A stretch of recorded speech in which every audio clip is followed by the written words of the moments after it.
It was my birthday, and I had planned a little gathering with a few friends at a local diner. I was excited to catch up with everyone and have a good time. Little did I know that my plans were about to get ruined by a woman with a sense of entitlement bigger than the sun. As I was walking down the street, I noticed a woman walking toward me. She was wearing designer clothes and expensive jewelry, and she had an air of superiority about her. I immediately got the feeling that she was going to cause trouble. And boy, was I right. I entered the diner, where I had reserved a table for my friends and me. Everything was going according to plan until I saw the woman from earlier. She had followed me into the diner and was now heading straight towards my table. "Excuse me, that's my table," she said in a condescending tone. No, it's not. I reserved it," I replied. "Well, I want it now, so move." I was taken aback by her attitude. I couldn't believe she would just barge in and demand my table. I looked around the diner, hoping someone would intervene, but everyone was too busy with their own conversations. I decided to stand my ground. "I'm sorry, but I can't give you my table. I reserved it for my birthday celebration." The entitled woman scoffed. "Birthday celebration? Please, I doubt anyone wants to celebrate with you." I was shocked at her comment. Who did she think she was? I was about to say something when one of my friends arrived. "Hey, happy birthday!" she exclaimed. The entitled woman rolled her eyes. "Oh great, more of your loser friends." That's when I lost it. "Excuse me, but you can't just come in here and insult me and my friends like that. You need to leave now." The woman was taken aback by my sudden outburst. "How dare you talk to me like that? Do you know who I am?" I couldn't care less who she was. "I don't care who you are. You can't just waltz in here and demand my table. Now, please leave before I call the manager." The woman huffed and puffed, but eventually left. I thought that was the end of it, but I was wrong. As I was cutting my cake, the entitled woman returned, angrier than ever. "I demand that you give me your table right now," she shouted. I was getting fed up with her antics. "I already told you. I reserved this table. You can't just come in and take it from me." The woman was seething with anger. "I don't care about your stupid reservation. I want this table, and I'll take it by force if I have to." I couldn't believe what I was hearing. This woman was actually threatening me. I looked around, hoping someone would intervene, but everyone was too scared to get involved. I decided to take matters into my own hands. "You know what? Fine, you can have the table. I'm not going to let your entitled behavior ruin my birthday." I grabbed my cake and left the diner, feeling defeated. I couldn't believe that someone would be so entitled and rude. As I walked home, I couldn't help but think about how the world had become so full of entitled people who think they can get whatever they want without any regard for others. When I got home, I called my friends and told them what happened. They were all shocked and angry that someone would ruin my birthday celebration like that. For context, I work at a theme park, which is opening up a new attraction area at the end of May. Employees and family get to experience prior to the public opening. This was the day I went with my mom. My husband and kid were meeting us later. My mom and I are in line to her favorite ride. We were telling each other how excited we were to experience the new area of the park. For context, the tickets give you a few hours exploring this area at a designated time, but you can enjoy the park earlier in the day. Well, an entitled mom and her demonic brat hear us. "You are getting into the new attraction," Karen asks us. Yes. "I want to go too, Mommy." He repeats this mantra several times in a high-pitched voice, dripping with entitlement. Kid looked to be 10. I tell him, "It is only for the employees. You will take my baby to it. That is final, ma'am. It is for employees and their families only. Please leave us alone," Mom tells her. "How dare you use that tone with me, you old hag?" Karen yells at Mom, and then her son gets into a full tantrum mode and keeps shouting, "Make them take me, Mommy. I want to go too." I then tell Karen, "Do not talk to my mother like that." She goes into a full Karen mode. "You will do as I say, or I will complain about the way you are treating us to your manager. You do not know my name or where I work. Witch, leave us alone. How rude you are. Your mother raised a witch." Mom sighs and tells her, I have had enough of your rudeness." At this point, we try to just leave the line. My purse was attached to my left shoulder, resting at my right hip. Karen then grabs my purse and tries to snag it away. I stopped and demanded she let go. We started a tug-of-war with my purse as she yells and screams for me to give her the tickets for the new attraction. Someone called an employee over from the line. "What is going on?" the employee asks. Karen, of course, rushes to be the first to talk. "This witch stole my purse and the tickets of my son and I for the new attraction." "That is not true. She is the one trying to steal my purse." The kid goes back to his mantra, "I want to go to the new attraction." "Mommy, make them take me." Mom tells the employee, "My daughter is telling the truth," while Karen is still yelling, "Give me my purse." The employee then informs us that they called security and that they will deal with this. Because of that witch, we were taken basically to an area to get maps, information, etc. It was not just a security officer, but a law enforcement officer dealing with this issue. Karen does not seem so confident now. She just keeps demanding my purse. The security took my purse. Her brat just kept whining and crying like an entitled brat demanding to go to the new attraction. We are in a small room and the cop opens the purse. I thankfully had my ID for work and my driver's license in my purse. I also opened the pin on my cell phone and showed him my reservation for this new attraction, which proved the purse and tickets were mine. Karen then goes ballistic and tries to attack me while screaming like a rabid-filled animal.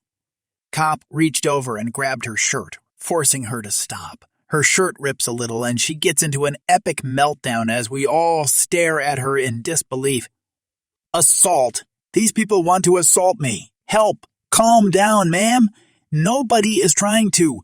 You want to assault me! Help!" The officer then says, "Everyone besides Karen, please leave." Security pulled the crying kid out while I picked up my things from the table and left. My mom and I are sent into another room to write a report and to be questioned. I was also interviewed by security about my role in this if I had any responsibility. It took 2 hours to do all the paperwork and interviews. As for Karen, she had a meltdown like a 2-year-old. She had to be tased several times. She was also arrested and banished from the park.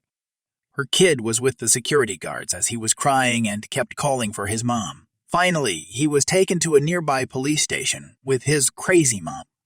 The following day, I worked, and the same security guard was checking IDs for employees and told me about what happened.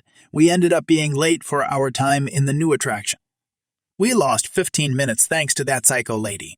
I have never experienced anything like this before. Her kid acted 3 instead of 10, and Karen herself was just insane. Mom and I had fun, though. But it was really terrifying that people like Karen exist. She was charged with assaulting an officer and some other things. I would rather forget this ever happened. I am still shocked that a supposedly grown woman can be this entitled. I used to work at a hotel that is part of a very large hotel chain. The management at my hotel, as well as more senior management, was all about nepotism. If you were related to or friends with someone in upper management, then you had some amazing career prospects ahead.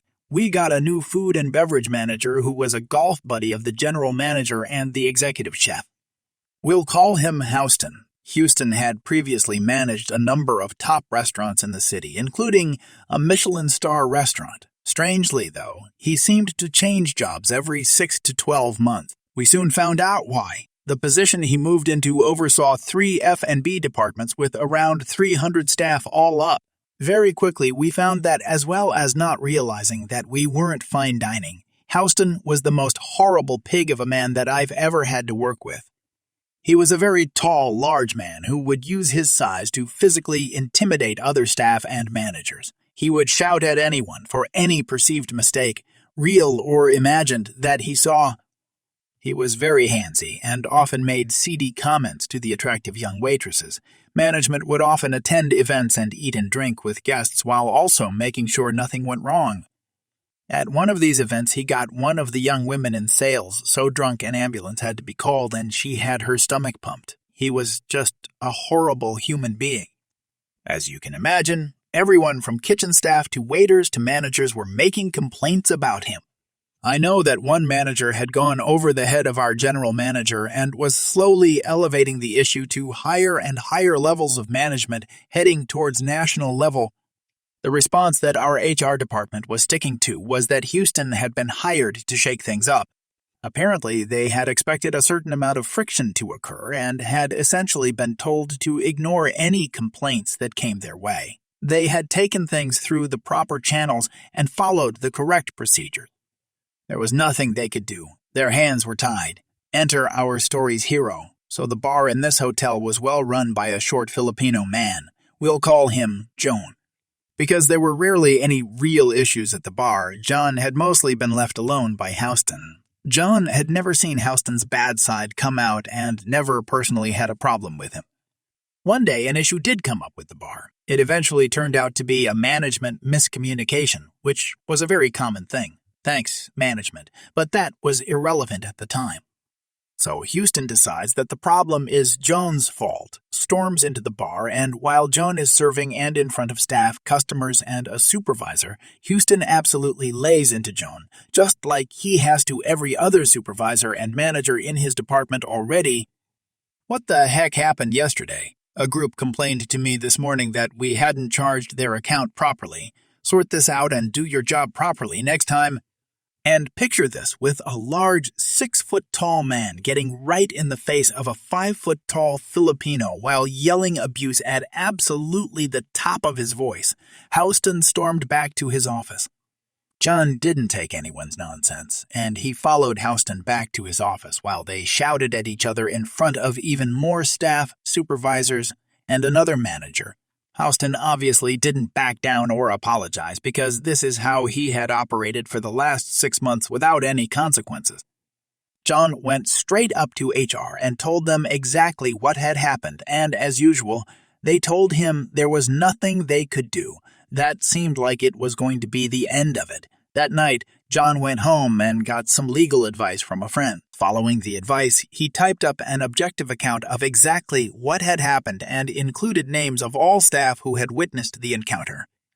This showed how many people there were able to confirm his story. He emailed this to the entire management team, including team leaders, supervisors, and other departments, as well as each person in HR.